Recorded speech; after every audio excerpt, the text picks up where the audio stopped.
Let me guess. You've just looked at the calendar and realized, oh my God, it's May. We are in the 5th month of the year. Summer basically begins in a few weeks.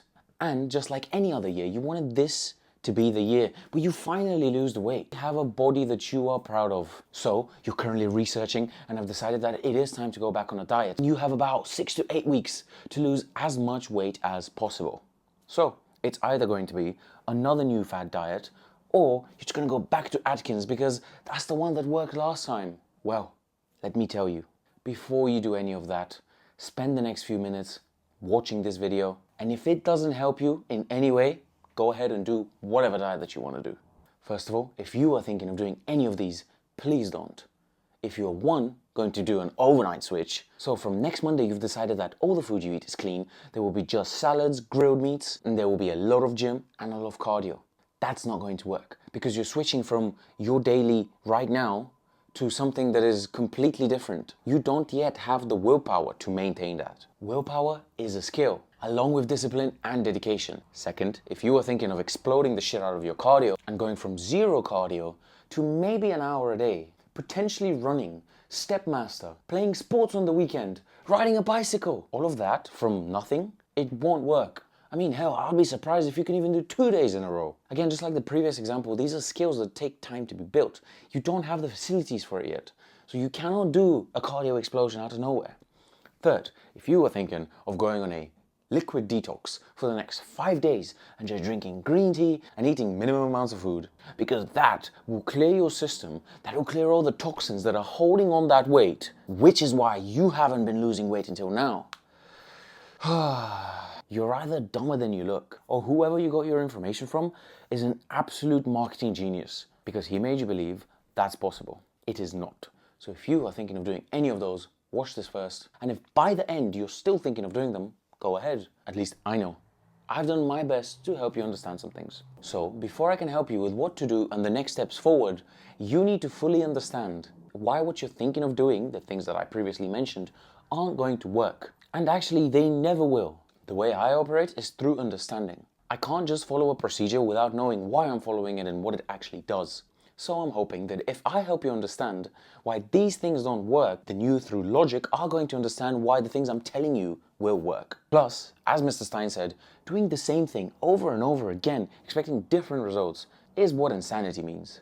I think he was just trying to be kind and not say stupid. But regardless, if any of your methods work till now, you wouldn't be watching this. So just think about it. So what actually happens when you go on a diet? Well, it begins by simply restricting your food intake. So how does that affect your body? There are a million feedback systems within your body that tell it what to do. The 2 main ones related to dieting is obviously satiety and hunger. Hunger is controlled by your ghrelin, which is a hormone that tells your body we need energy intake because whatever we're getting isn't enough. Satiety is controlled by many things, but one of the main is leptin. Leptin tells your body we have enough energy stores to keep going. Another big thing that leads to the sensation of satiety is your stomach stretching. There are loads of feedback mechanisms there. However, the more your stomach stretches, the more satiated you feel. The thing about these systems is that they're extremely complex. They don't just operate on what your intake is. They operate on a bunch of other factors. For example, your stress management, how well you've slept, your current body weight, your environment. I'm sure you've noticed, but if you've had a terrible night's sleep, the next day you're a lot more hungry. And not only hungry, but you're craving the wrong things. This is because your ghrelin is through the roof. So as you can see, these are very complex mechanisms. Another thing is leptin insensitivity. If you are extremely overweight, your body either produces near to no leptin, or it produces very little, but your body is not that sensitive to it. Because to get yourself to that point, you've had to overeat so much that every time your body produced leptin, it was just ignored. This is very similar to how type 2 diabetes work, and the reason why your body becomes insensitive to insulin. If it's constantly pumped full of insulin or leptin, and you keep ignoring that factor, that feedback mechanism stops working because your body is obviously not getting the response it's looking for. So it scraps it all out. It's very smart, it's very logical. But just how the body becomes insensitive to leptin, it becomes very sensitive to ghrelin. So now imagine that you restrict your calories by so much that your body creates a surge of ghrelin. How are you supposed to control that? You simply can't. This is biology. This isn't willpower. So what you have to do is be very smart with these factors, know how they're affected, and use it to your advantage. The next reason why most quick fix diets don't work is related to willpower. And I've already mentioned it a few times. But infinite willpower doesn't exist. Interestingly, there is a model developed in the late 90s by Roy Baumeister called ego depletion, and it talks about how your willpower runs out throughout the day, depending on so many factors. For example, the amount of difficult tasks you've had to do, decisions you've had to make, stress, previous food intake, etc., etc. So he basically suggests something like, if in the morning you can make the right decision, by night, if your day has been very stressful, you can't make the right decision anymore. Since the late 90s, this model has been challenged loads because the human psychology is very complex and your willpower can't just run out. Plus, your decision-making willpower is very dependent on the actual topic and subject that it is. If you've had the most stressful day, by 10 p.m. you're not just going to go out and commit violent crime because your willpower has run out. However, you might consume a whole chocolate bar. Severity of the situation is very important. Now, my take on this is that willpower is very dependent on how you see the task at hand. I've done things that I could never imagine my willpower carrying me to do. For example, starving myself for the bodybuilding competitions. But because the situation had a definitive end and I had a very defined goal with real measurable success trackers, it made it much easier for me to stick to. If I didn't know when this was going to end and what actual success looks like and what the reason why I'm doing it is, my willpower wouldn't have taken me anywhere because what I'm doing is simply irrelevant. So what I'm saying is you need to set your goals before you decide to do whatever weight loss you're trying to do and follow whatever diet you're trying to follow.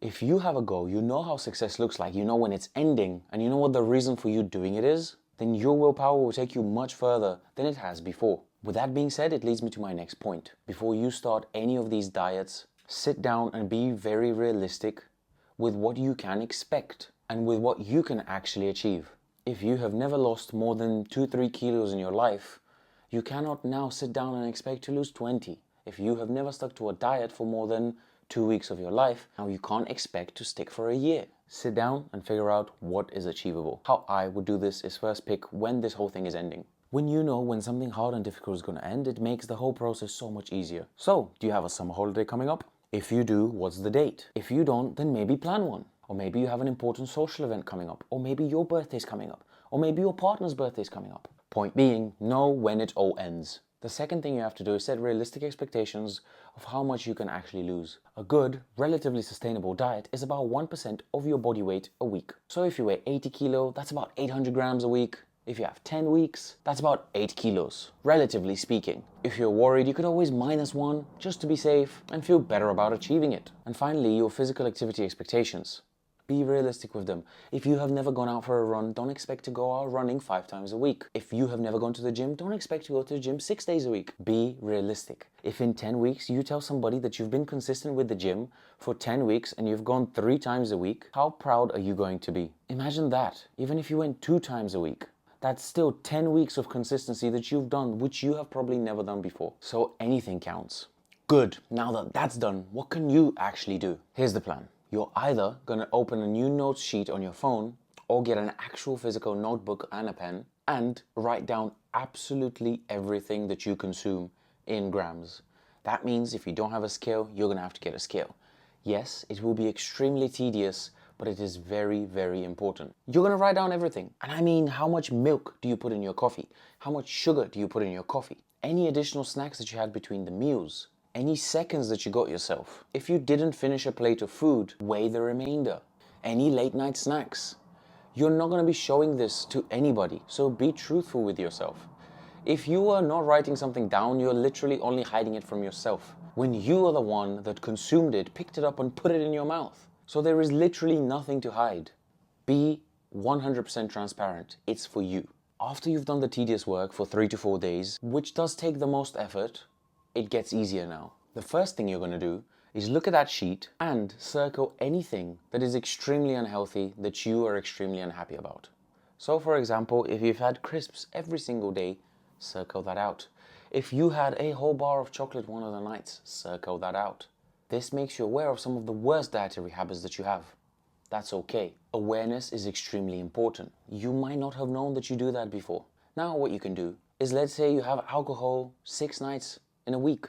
You can either reduce the volume in half or reduce the frequency in half. If you think you can go without it, then go fully without it. If you think you can replace it with something else, then replace it with something else. Obviously, replacements with food is a little bit easier. Alcohol is a little bit more difficult, But that is just an example. Once you've done that first step, you could try run the diet and see if any weight loss goes down. I guarantee you some will. However, I would recommend doing step 2 as well, so you can see some quicker results and get a lot more motivated. So what is step 2? Step 2 is now you have everything measured about your diet. If something is measurable, it means it can be trackable. And if something is trackable, it will lead to results if done right. So pick one meal, preferably your largest one, and reduce the weight of the portion. So let's say your largest meal was 400 grams of rice and 200 grams of chicken thighs. Don't change anything about the meal, just reduce the rice by maybe 50 grams, reduce the chicken thighs by like 30 grams. Do that for one meal every day. Now at this point, if you say, yeah, but I don't eat the exact same thing every single day. Well, actually, it's been proven by research that people eat about 25 to 50 things at max, just in rotation. So yes, you might not be eating the exact same thing on Tuesday and Wednesday, but you are probably eating the exact same thing every 4 or 5 days. So it might be Tuesday and Sunday, and then next Wednesday. So all you have to do is reduce the weight once, just follow that weight every time that same meal pops up. Once you've reduced one meal a day and also dealt with your worst habit, run the diet. Keep going, see how much weight you lose until the weight stops. When the weight stops, you know what you do. You look back at that sheet and you reduce another meal and you reduce another meal and its portions like 20 to 30 grams. And then you run the diet again. See how it goes until the weight loss stops. When it stops, you look at it again. For maximum accuracy, you can run the whole tracking again. See after a month if any of your weights have changed and repeat step 1 and 2. If you're doing it a second time, it'll be so much easier because you should already be tracking your stuff. So it's not too much added effort. Now, is this effortless? No. Now, is this effortless? No. It does take a lot of energy. But you are the one that doesn't want to pay for a coach, and this is exactly what a coach does for you. So you can't complain. Are you going to lose crazy amounts of weight doing this? No. But you know what's more important than the total weight loss from a diet? It's how sustainable it is. This again is backed by research. A JAMA meta-analysis demonstrated that a more successful diet is the one that a person can adhere to, not the one that got the best results. Because you know what happens after the diet is over? If it was something completely unsustainable, you get rebound, you gain weight. It might not be all of it. In some cases, it might be all of it plus some, which is exactly what happens with the fad diets. So your goal is to make your way of eating as sustainable for you as it could possibly be. If it's something that you can adhere to with minimal effort, then you are likely to keep adhering to it for a very long period of time. And at the end of the day, you stop calling it a diet and you just start calling it your way of eating now. Great. So now you know why fad diets don't work and why you shouldn't do them. You know what to do next. Finally, you just have to do it. But if you have made it to this point of the video, I've got a surprise for you. I've attached a link to an AI diet builder prompt that all you have to do is copy paste into your Claude, fill out 12 questions, and it'll do most of what I said right now for you in a few minutes, completely for free, giving you a diet that's very close to yours, making it sustainable and easy to adhere to, leaving you with just execution. So you've got nothing to lose just trying it too.